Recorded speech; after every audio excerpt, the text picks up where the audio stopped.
Talking about female reproductive health can often be considered taboo. All this week, Katiera Winfrey brings us the inside story about fibroids and how they affect women. Tonight, an expert breaks down the condition for us. If you think about every woman in the world, data estimates about 80% of us have uterine fibroids. Now, many will never have any symptoms, but for those who do, the impacts can be devastating. Now, for generations, women have been quiet, but now they are taking the reins, opening up about their reproductive health and what can be done to help. The human body is a gift.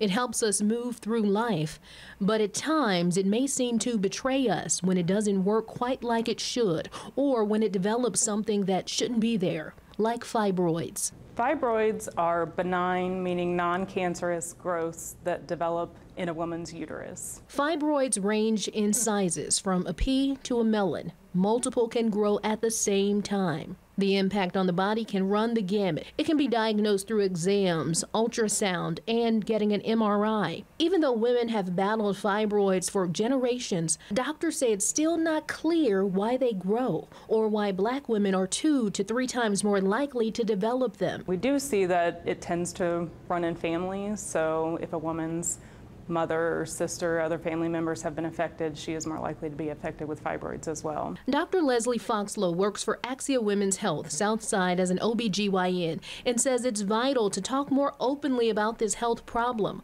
Common symptoms to look out for: excessive blood loss and extended menstrual cycles. The volume of bleeding can be hard to, quantify or describe or really understand what someone is experiencing. It's hard for them to describe that. A lot of times we say if you're saturating a large pad in an hour or less, that is likely abnormal. She says fibroids can impact fertility as they can grow and take up too much space. As the fibroids grow in and around your uterus, it can also put pressure on the bladder and bowels, causing frequent urination and constipation, among other things. Some women have very heavy periods that can affect your daily activities. We've seen women who have so much bleeding from their fibroids that they actually become anemic, sometimes severely anemic, and need a blood transfusion. For a time, hysterectomy was the primary treatment option. There are now a few more options like uterine artery embolization, radiofrequency ablation, and myomectomies. Part of the decision making is based on whether or not the woman is completed childbearing. So does she want to keep her uterus? Foxlow says most women won't notice the changes to their health because it happens gradually.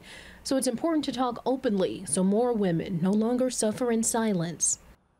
And medical experts say it's important to point out that fibroids can impact transgender men as well as non-binary people who have a uterus. And Dr. Foxlow says, as with anything, it's always great to eat well and stay active, but depending on how large fibroids grow, she says there's no data that she's come across that shows eating better or exercising can reduce them enough to improve symptoms. Reporting in Indianapolis, Katiera Winfrey, Wish TV, wishtv.com, and follow us on Facebook.